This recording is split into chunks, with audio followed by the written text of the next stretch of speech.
Oui, ça va. Merci.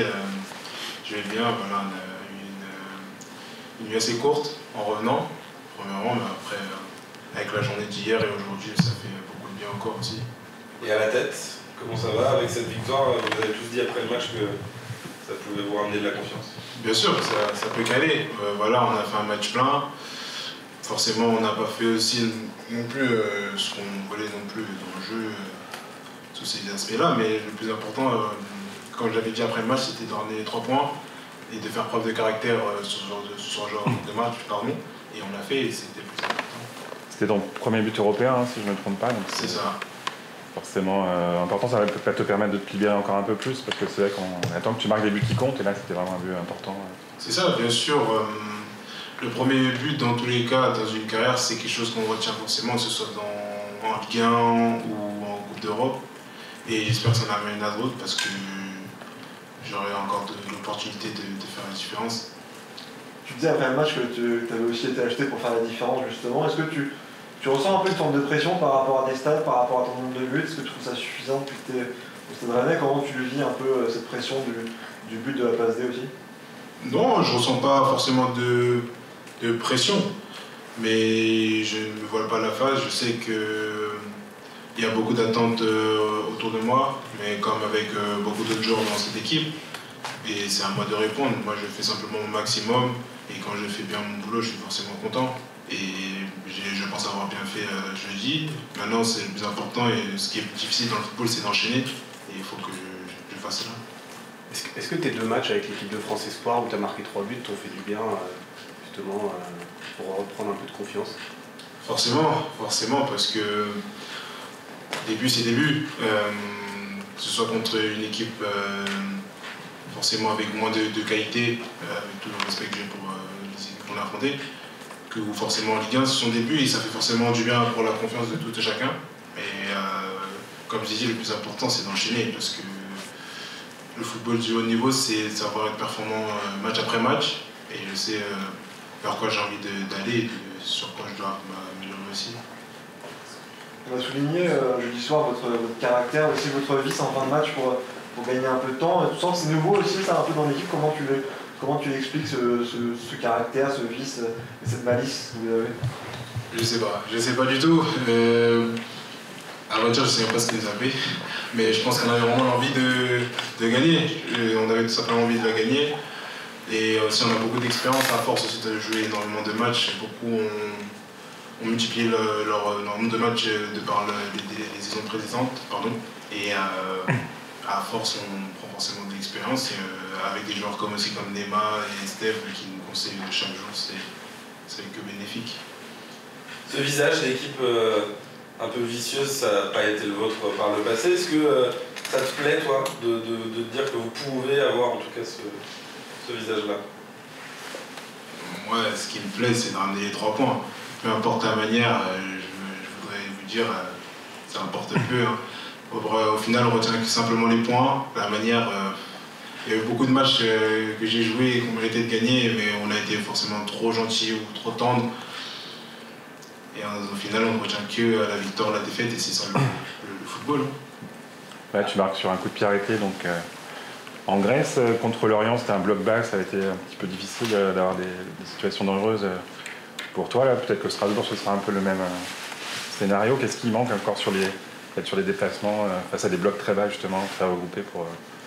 Forcément, c'est pas des mêmes matchs. Que ce soit en Ligue 1, où on a souvent des équipes très regroupées, à 5 aussi derrière, ou en Europe c'est un peu plus des équipes joueuses. Après, il faut continuer à tenter, à bien se déplacer. Le ballon arrive forcément quand tu es seul, bien placé. Je sais que ça va passer parce que j'ai réussi par le passé à le faire aussi en Ligue 1. Et je m'en fais pas du tout, je sais que les occasions viennent et que ça va rentrer. Contre le Pana, le coach avait décidé de mettre quasiment la même équipe qu'à Lorient. Il y avait pas mal de critiques après ce match-là. Il remet les mêmes joueurs. Vous l'avez pris vous comment entre guillemets, les titulaires? C'est un signe de confiance? Quel discours il vous a tenu le coach justement entre les 2 matchs? Est-ce qu'il y a eu un peu de... Est-ce que c'est un peu brassé ou pas? Après, avec Lorient, c'est comme je vous ai dit, le football de haut niveau retient simplement la victoire et la défaite. mais le contenu très peu. Et dans l'ensemble, lorsqu'on regarde le match de Lorient, lorsqu'on regarde la première mi-temps, le contenu n'est pas à jeter du tout, je pense. Après, il nous a simplement demandé de jouer libéré. Forcément, quand tu perds, il y a forcément quelque chose qui ne va pas. Mais c'est ça aussi la force de tout le club et du coach, c'est qu'il arrive à nous faire confiance et à nous redonner cette deuxième chance-là, afin qu'on prouve, on peut démontrer le contraire. Et on lui rend bien parce qu'on l'a démontré jeudi soir. Et justement, est-ce qu'au niveau de l'approche, des causeries, des choses comme ça, est-ce qu'il y a des évolutions? Est-ce que tu le vois un peu changer? Ça fait 2 ans que tu es là maintenant. Oui. Il y a des évolutions, des choses qui changent, qui sont marquantes? Comme je vous ai dit, il nous a simplement demandé de jouer notre football. Il sait de quoi nous sommes tous capables. Moi-même, je sais de quoi sont capables aussi mes coéquipiers. Il a fallu simplement qu'on s'y libère, qu'on joue tous notre jeu parce qu'on a tous les qualités pour faire la différence, que ce soit individuellement ou collectivement. Et on a su le faire jeudi. Comment tu expliques que vous n'étiez pas libéré justement? C'est quoi les raisons? Les raisons, c'est toujours compliqué à trouver. Mais après, vous savez, il y a des résultats aussi qui, on va pas dire, ne vont pas dans notre sens, mais on s'attendait à beaucoup mieux. Mais il y a eu plein de choses à prendre en compte, plein de facteurs. Mais c'est pas explicable. Il n'y a pas forcément une raison vraiment là-dessus. C'est le football aussi, des fois qui est comme ça, qui est capricieux. Des fois tu tentes beaucoup de choses et ça passe pas. Et des fois tu joues le plus simple possible et ça passe. Donc il faut simplement continuer à travailler, à rester soudés. Et nous savons tous que on va réussir à inverser la tendance. Strasbourg, c'est un bon souvenir pour toi, la Méno, la saison dernière, quasiment à la même époque, tu avais mis un doublé, je crois. C'est ton meilleur match pour toi sur le maillot rennais, ce match-là, ou pas forcément? Mon meilleur match, je pense que j'avais été décisif, j'ai été bon dans le jeu aussi. Forcément, comme vous avez dit, c'est des bons souvenirs, mais après, je voudrais vous dire que c'est le passé. C'est une équipe qui est totalement nouvelle, avec des nouveaux joueurs. Et ce sera un bord, comme on a dit, très compact. On va alors beaucoup manœuvrer pour pouvoir faire la différence. Est-ce que tu peux nous donner des nouvelles d'Enzo et de Benjamin et savoir si tout le monde va bien? Pour Enzo, ce sera trop juste pour demain. Benjamin sera opérationnel. Et pour tous les autres, tout le monde a plutôt bien récupéré pour ceux qui ont joué ou ceux qui n'ont pas joué. Donc j'ai mon effectif au complet à part Enzo. La cheville pour les deux? Oui, c'était la cheville pour les deux, avec plus un problème de torsion concernant Enzo, mais qui devrait vite revenir, je pense, dès la semaine prochaine. Et pour Bruges, c'était plus un coup, c'est pour ça qu'il a pu récupérer plus vite. La nuit a été courte. Comment? La nuit a été courte après. Oui. On est rentré tôt le matin. Voilà, ça fait... On a l'habitude, hein, on se bat pour la Coupe d'Europe, donc toute la saison, donc on va pas se plaindre de la jouer et de rentrer tard, c'est comme ça, il faut bien récupérer, il faut tout faire pour bien récupérer. On va partir ce soir à l'hôtel justement pour ça, pour se donner encore plus de périodes de soins, de repos, afin d'être prêt demain à 17h pour enchaîner. Tu avais mis une composition comparable à celle de Lorient en Grèce, par Matic. Est-ce que là, sur ce troisième match, il y aura une gestion forcément des... Pas sûr, on verra. Forcément, il y aura déjà au moins un changement, puisque Enzo ne pourra pas jouer. Donc il y aura au moins un changement. On verra demain matin, après une bonne nuit de sommeil. Bruno, bonjour. Est-ce que Martin Terrier est prêt à démarrer un match Et j'aimerais qu'on arrête de me poser cette question tout le temps. Quand il démarrera, vous le verrez, et c'est qu'il sera prêt à démarrer. S'il ne démarre pas, c'est que j'estime qu'il n'est pas encore prêt à démarrer. Voilà. C'est notre meilleur joueur, je le redis, il le sait, c'est notre meilleur joueur. Donc si je ne le fais pas démarrer, c'est qu'on estime qu'il n'est pas encore prêt à démarrer un match de très haut niveau. Il est en grand progrès, il avance bien, il est sur le bon chemin. Et quand il démarrera, c'est qu'il sera prêt à démarrer. Enfin, en tout cas, j'estimerais qu'il soit prêt à démarrer. Ouais, ça peut être le bon moment là. Ah, ça peut être le bon moment, il n'y a jamais de bon moment ou de mauvais moment, c'est le moment, l'instant présent. C'est mieux au Roison Park qu'en Grèce sur la pelouse même? Oui, ça, je sais pas. parlais tout à l'heure, on parlait du PANA. Est-ce qu'on peut parler d'un acte de management fort, mine de rien, le fait que tu mets quasi dans la même équipe après Lorient, tu avais évoqué devant la télé, je crois, que tu prendrais les décisions qu'il faut pour relever l'équipe, et tu fais ce choix. Est-ce que tu peux nous l'expliquer justement? C'est un vrai signe de confiance, j'imagine, par rapport à tes hommes, on va dire, de base. Oui, après, ça c'est un signe, c'est le premier signe de confiance. Il y en a eu d'autres, notamment, je crois qu'Ali l'a évoqué rapidement avec vous, sur la causerie, qui a été un petit peu différente de ce que je fais habituellement. Parce que je pense que mon groupe a besoin d'amour, j'ai envie de dire, et de confiance. Voilà, je pense qu'à Lorient, à la mi-temps, j'ai pas été très bon. Je vous l'ai dit après le match. Et après coup, ce que j'ai recherché n'a pas eu l'effet que je souhaitais.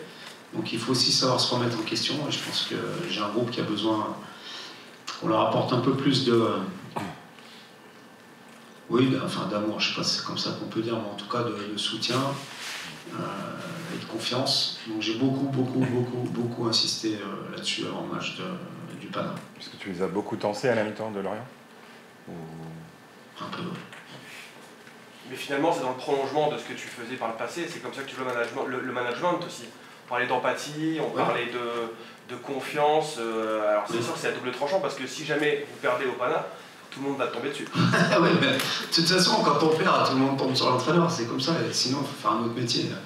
Donc, voilà, mais en tout cas, je suis content d'avoir vu le visage que j'ai vu au PANA. C'est peut-être pas forcément notre meilleur match d'ailleurs, en termes de contenu, de qualité, mais il y a eu des très bonnes choses, mais il y a eu un esprit, j'ai vu des attitudes que j'ai pas vues depuis que je suis à Rennes, qui m'ont plu, même si ça peut parfois choquer certains. Et ça veut dire que le groupe vit. Et il vit pour le club, pour l'équipe, et c'est important. Arnaud disait même, je ne sais pas ce qu'il vous a pris en parlant je pense, des attitudes que tu évoques, de vice, de malice en fin de match. C'est un déclic pour eux, je pense. Je pense que c'est aussi la dynamique du match qui a fait ça, parce qu'en face, on avait affaire aussi à une équipe qui était pas mal dans ce domaine-là. Donc peut-être qu'on s'est dit on n'est pas plus bête que les autres, et ça fait aussi partie du haut niveau. Pas que ça, je veux pas que mon équipe se résume qu'à ça, parce qu'il y a eu plein de bonnes choses dans ce match, mais ça fait aussi partie du haut niveau. Mais j'ai vu aussi des attitudes entre eux qui ont été très, très révélatrices de l'état d'esprit qui régnait pour ce match. Maintenant, il faut le faire perdurer sur tous les matchs qui arrivent. Tu penses à l'accrochage entre l'accrochage Matic et Bellotti? Pour moi, c'est pas un accrochage. Pour moi, c'est un acte d'amour qu'il a fait, Neymar, pour Janu. Oui, vraiment, mais vraiment. Je le pense vraiment. Je ne vous dis pas ça pour faire de la démagogie ou de la langue de bois, c'est comment on peut appeler ça, mais je le pense vraiment. Parce que quand vous faites attention aux gens, c'est que vous les aimez. Le jour où vous ne parlez plus à quelqu'un, en général, c'est pas très bon signe. Donc, pour moi, c'est un vrai acte fondateur. Voilà. Et ce qui est intéressant, en dehors de ça, c'est la deuxième mi-temps de Janu. Sa première est bonne, mais sa deuxième est très bonne. Ça veut dire que lui, il a le caractère. Il a le caractère pour surmonter ça aussi, et ça fait partie du haut niveau. Parce que dans le haut niveau, c'est pas le monde des bisounours, et il faut être capable de surmonter des fois des choses. Voilà. Donc ça, pour moi, c'est vraiment... c'est la première fois que je le vois à Rennes, et je pense que le très très haut niveau, et quand j'en parle avec ceux qui l'ont côtoyé, dans notre équipe, il y en a quelques-uns maintenant, c'est aussi ça. C'est aussi de se dire les choses, pas tout le temps en s'embrassant, mais c'est aussi ça le respect, et c'est aussi ça l'attention qu'on porte aux gens qu'on aime et à qui on fait attention. Tu parlais de Janu, c'est pas son premier bon match avec vous, mais c'est peut-être un acte fondateur dans sa jeune carrière. Ça va être pas évident peut-être à gérer la concurrence avec Arthur aussi aujourd'hui, parce que là, Janu a quand même posé un jalon important. La concurrence fait partie du très haut niveau. Ceux qui ne l'acceptent pas, il faut qu'ils aillent ailleurs, parce qu'on est dans un club où les objectifs sont très, très élevés. Et c'est comme ça dans tous les clubs où les objectifs sont très élevés. Il y a de la concurrence, il y a des bons joueurs à tous les postes. Et à partir du moment où elle est juste, on doit pas la subir, on doit l'accepter et tout faire pour qu'elle tourne en faveur de celui qui estime qu'elle est pas ce qu'elle est. Voilà. Tu parlais des causeries tout à l'heure. Oui. J'imagine que dans ta méthodologie, ça fait ta 3e saison complète maintenant à Rennes. Évidemment, il y a toujours le temps qui passe avec l'usure, la fameuse usure de l'entraîneur avec le groupe. C'est important d'utiliser d'autres leviers. Est-ce que tu es très attentif à ça justement, à te renouveler pour éviter le risque de l'usure? Oui, mais pas que dans les causeries. C'est vrai que, et surtout quand on joue tous les 3 jours, il faut essayer de se renouveler, mais c'est surtout essayer de trouver le bon angle. C'est comme vous, pour vos articles, vous essayez de trouver le bon angle. C'est de trouver le bon angle qui correspond à la période, au contexte du moment. Ça, c'est la première chose, mais il y a aussi tout ce qu'on fait tous les jours qui impacte le groupe. L'attitude qu'on a, le langage verbal, mais aussi le langage non verbal. Et tout ça, ce sont des choses auxquelles on doit faire très très attention, nous, le staff. Et quand je parle du staff, c'est tout le club. Ça va même jusque dans les services administratifs, parce que c'est communicatif. Et peut-être, je dis bien que depuis le début de saison, on a eu quelques attitudes qui n'ont pas mis les joueurs dans les meilleures conditions possibles, en tout cas mentalement, je parle. Et c'est pour ça que j'ai voulu un petit peu rectifier ça sur le match du Paname. C'est-à-dire, c'est quoi ces attitudes? Non, mais je vous parlais, les attitudes, ça peut être dégager du stress, parce que quand vous êtes dans une période difficile, ce qui était le cas et ce qu'il est, puisque quand on perd 3 matchs à Rennes, on n'est pas dans une bonne période. Donc vous pouvez dégager du stress par ce que vous dites, mais aussi par la façon dont vous vous comportez, la façon dont vous êtes. Vous connaissez ça, vous avez certainement l'habitude aussi. Et je pense que c'est pas bon. Je pense que c'est pas bon on doit être capable, même si on sait que c'est difficile, d'avoir une attitude qui reste une attitude positive, résiliente, combattante. Et voilà, donc c'est une partie des choses sur lesquelles j'ai travaillé après le match de Lorient. Est-ce que ça peut être lié, ce que tu dis, à aussi peut-être l'exigence qui va toujours crescendo à Rennes, la pression aussi forcément de l'environnement, du propriétaire, de c'est normal ça. C'est tout à fait normal. Plus les objectifs sont importants, plus les moyens sont importants, et plus il y a une attente. Et forcément, quand l'attente ne correspond pas au résultat, il peut y avoir des critiques, il peut y avoir des tensions, il peut y avoir plein de choses. Mais si on veut se sortir de ça, nous on doit afficher une attitude contraire à ça, à l'encontre de ça, à contre-courant de tout ça. Même si on en est conscient et que c'est normal, ça fait partie, sinon on s'enfonce en tant qu'équipe et on ne se relève pas. Voilà. Donc c'est notre travail. Et c'est sûr qu'après le match de Lorient, je ne mets pas un nez rouge, je fais un spectacle de clown le lendemain, hein, c'est pas ça, mais je me dois aussi de voir ce qui a été positif, parce qu'il y a eu plein de choses positives, corriger ce qui n'allait pas, responsabiliser les joueurs sur là où ils doivent se responsabiliser, mais aussi moi montrer que je suis avec eux, que je suis au milieu d'eux, et non pas au-dessus d'eux ou en dehors. Voilà. Est-ce que justement ce début de saison aussi décevant, ça a eu un impact sur votre relation avec les dirigeants, avec Olivier, avec Florian? Est-ce que vous avez réussi à traverser un peu ce début de saison compliqué avec la même osmose? Oui, non, j'ai pas lu parce que moi j'ai pas de réseau. Et merci. On m'a rapporté quelques tweets ou je sais pas quel était le réseau concerné sur un éventuel problème entre Florian et moi ou sur une fin de cycle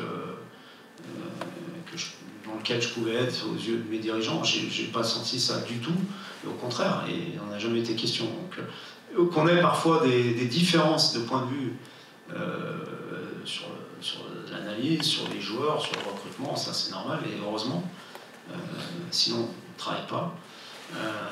Mais il y a zéro problème. Il y a zéro problème, et ni avec Flo, ni avec le président, et ni avec les propriétaires, que j'ai vus encore hier après-midi, qui étaient présents hier après-midi. Et c'est une chance d'avoir un propriétaire, des propriétaires qui sont présents physiquement et qui vivent au rythme des résultats du Stade Rennais et qui sont à fond derrière le Stade Rennais. Et c'est vrai que vous avez d'une victoire demain contre Strasbourg, forcément ça passe par là aussi. On va dire le retour à un calme et puis justement à pouvoir un peu travailler dans la sérénité quoi, pour la suite. Oui, mais de toute façon, je pense que le calme, la sérénité, il y a des choses qu'on maîtrise, des choses qu'on ne maîtrise pas. Et forcément, je vous dis, quand les résultats ne sont pas ce qui sont attendus, enfin, ce qu'on attend, c'est normal qu'il y ait autour de nous des remous, mais on doit être plus fort que ça. Nous. On doit être plus fort que ça. Ce qui doit nous animer, c'est pas de tout de suite aller sur le téléphone pour voir la note que j'ai, ce qu'on dit sur Twitter, ce que disent je ne sais pas qui. C'est pas ça qui doit nous animer. Ce qui doit nous animer, c'est de faire notre autocritique, s'évaluer, donner le meilleur de nous-mêmes pour l'équipe. Pour l'équipe. Parce que finalement, d'avoir ce réflexe-là, c'est un réflexe très égoïste, très égoïste. Qu'est-ce qui compte? C'est que l'équipe marche bien. Donc qu'est-ce que je peux faire de plus pour que l'équipe marche bien? Mais là, c'est l'affaire de tout le monde. Les joueurs, le staff, les dirigeants, les propriétaires. Et parce que nous, on est là-dedans. Après, vous, c'est votre métier d'évaluer, de critiquer, d'encenser. Parce qu'il y a aussi ça parfois, d'encenser. Ça peut aussi nous emmener sur des terrains qui ne sont pas forcément très bons pour la compétition. Donc, mais ça, on ne le maîtrise pas et on doit vivre avec ça. Et nous, ce qu'on maîtrise, c'est qu'est-ce qu'on peut faire individuellement, collectivement, pour améliorer l'équipe et donner le meilleur de ce qu'on a donné. Voilà. Justement, Gouiri et Kenny Wendo ont fait quelque chose de plus là. Oui, mais pas que. J'ai vu une équipe qui a fait beaucoup plus, mais pas forcément beaucoup plus. Par exemple, si je compare la première mi-temps de Lorient dans le jeu, je ne peux pas dire que le match est meilleur au Pana que contre Lorient, mais dans le supplément d'âme, voilà, dans les courses, dans l'agressivité, dans l'envie de garder ce résultat jusqu'à la dernière seconde. On a eu des moments difficiles dans ce match, mais on les a surmontés, mais c'est pas le hasard. Si le ballon est détourné par Steve à la fin, va sur la barre, c'est pas le hasard, et je me tue à leur dire que c'est parce qu'on l'a mérité. Et certainement que ce qu'on a dégagé tout de suite après le match de Lorient, tous, les a aidés à faire cette performance. Après, c'est d'abord eux qui en sont responsables, et c'est eux qu'il faut féliciter en premier, parce que c'est eux qui étaient sur le terrain jeudi. Pour parler du jeu, Bruno, on a la sensation qu'il y a vraiment un Rennes avec ballon et un Rennes sans ballon depuis le début de saison. Peut-être que sans ballon, vous êtes un petit peu moins performant. Est-ce que tu le ressens comme ça? Alors là, je lutte contre ça aussi, parce que il faut toujours... je pense que mentalement, on a besoin... je pense qu'on provoque certaines choses lorsqu'on y pense trop. Si par exemple, je me dis... j'ai du mal face aux joueurs de petits gabarits vifs, il y a de grandes chances que j'ai du mal quand je joue contre un joueur de petits gabarits vifs. Pas parce que je vais être moins bon, mais parce que déjà dans ma tête, je me suis mis une barrière. Et certainement, et que dans le discours de début de saison où j'ai dit qu'il fallait être plus solide, qu'on devait perdre moins de matchs, j'ai peut-être été trop alarmiste sur ça, ce qui a impacté mon équipe dans ce domaine-là.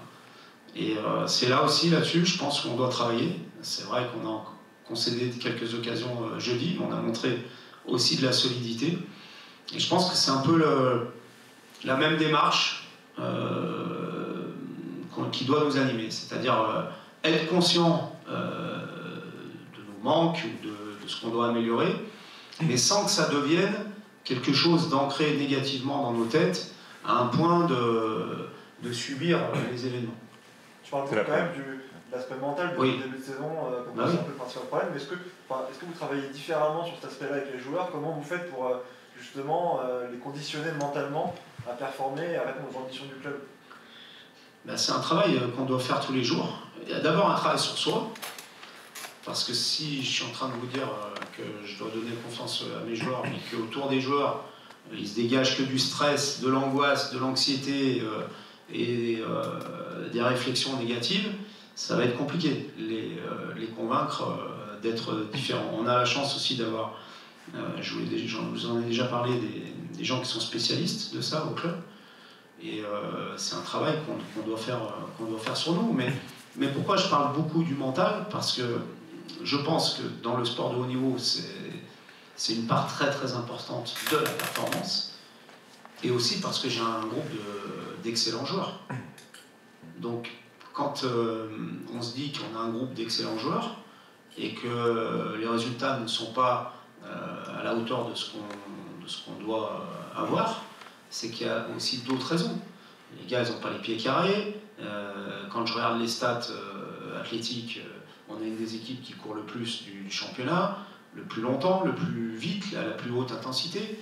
Donc forcément, c'est qu'il y a un autre paramètre qui rentre en compte dans les contre-performances. Et ça peut être tactique. Je n'ai pas l'impression qu'on soit dominé tactiquement sur les matchs qu'on a perdus. Et ça peut être mental. Et je pense que notre problème, il est essentiellement lié à tout ça, parce que peut-être l'annonce des objectifs a mis une pression à certains, parce que le fait de dire qu'on doit être plus solide a ancré dans certains qu'on ne l'était pas suffisamment. On a ancré peut-être des choses qui n'ont pas favorisé ce relâchement, ce lâcher-prise dont on a besoin pour réaliser, par exemple, le but de Kali.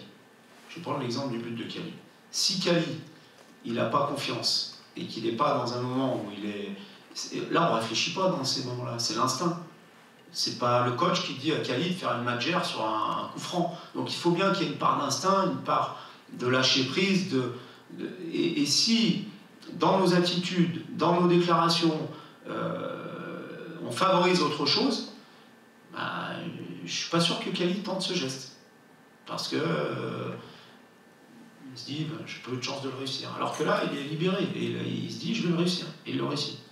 Voilà, ça peut-être un peu résumé, un peu simpliste ma réflexion, mais je pense vraiment qu'on a besoin de ça.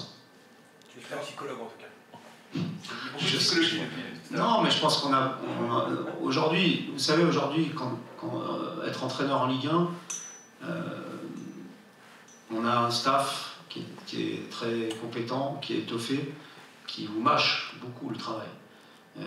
L'essentiel de notre travail, il est dans le management et dans la psychologie, c'est peut-être un bien grand mot, mais en tout cas dans la façon dont on amène notre équipe mentalement pour atteindre un objectif. Parce que vous avez des joueurs qui jouent, des joueurs qui jouent pas, des joueurs qui jouent pas beaucoup, qui devraient jouer plus à leurs yeux, d'autres... donc tout ça, il faut savoir le gérer et le mettre comme un réalisateur, met des images pour faire un film. Et c'est l'essentiel de notre travail aujourd'hui, je pense.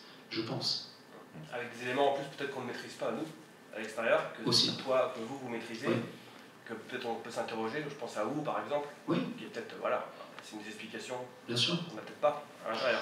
Mais ça, c'est normal que vous ayez des interrogations, vous ayez des analyses qui varient par rapport à ce que nous, on peut penser. Et heureusement, sinon ça veut dire que tout se saurait. Et il y a déjà beaucoup de choses qui se savent, donc c'est déjà bien qu'il y en ait d'autres. Alors j'ai vu que l'équipe, là, elle était pas... Il n'y en a pas beaucoup qui avaient dominé l'équipe de départ. Guillaume est dernier mot.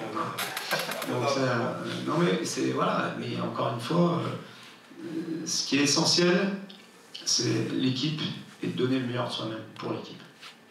Donc nous, on doit être aussi dans cette voie-là. Un mot quand même sur le match sur Strasbourg, qui est un peu en difficulté en ce moment, qui risque de jouer assez bas, mine de rien. Qu'est-ce que tu t'attends cette équipe de Strasbourg Oui, ils ont fait un bon début de championnat, là, ils sont dans une période un petit peu plus difficile. Ils ont une équipe jeune, hein. Je pense que le fait qu'ils soient estampillés maintenant Chelsea fausse aussi un peu les analyses. Je ne veux pas défendre encore une fois un confrère, parce qu'on va encore me dire que je défends toujours les entraîneurs, et surtout les entraîneurs français, ce n'est pas le cas. Mais je pense que l'analyse a été un peu faussée.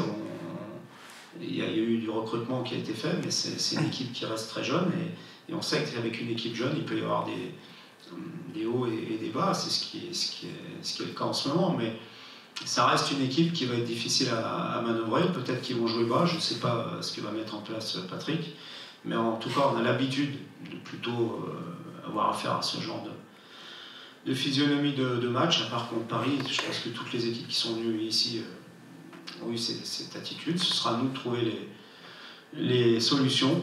On a les moyens de le faire, on a les qualités pour le faire. Il faudra être dans le même esprit que jeudi. Juste un mot sur la charnière. Warmed et Genuel ont enchaîné les deux derniers matchs. Tu leur as aussi fait confiance la saison dernière contre le Shakhtar sur les deux matchs. Qu'est-ce qui te plaît dans cette paire? En quoi ils sont complémentaires sur le terrain? Je pense que Janu a un leadership naturel, malgré son très jeune âge, qui fait beaucoup de bien à Warmed. Warmed, on connaît ses qualités, la vitesse, la lecture du jeu, la capacité à ressortir les ballons, et je trouve que Janu a un côté défenseur qui est assez rare aujourd'hui. C'est quelqu'un qui aime défendre. Pour moi, ce qui résume le mieux Janu, en dehors de ses autres qualités, c'est les deux contres qu'il fait en fin de match. Une pied gauche et une pied droit. Je ne sais pas si vous vous souvenez de l'action. C'est lui les deux fois qui contre. Voilà, c'est une mentalité de joueur qui aime défendre, qui a envie de protéger son gardien et son but et son équipe. Donc voilà. Merci. Merci. Merci.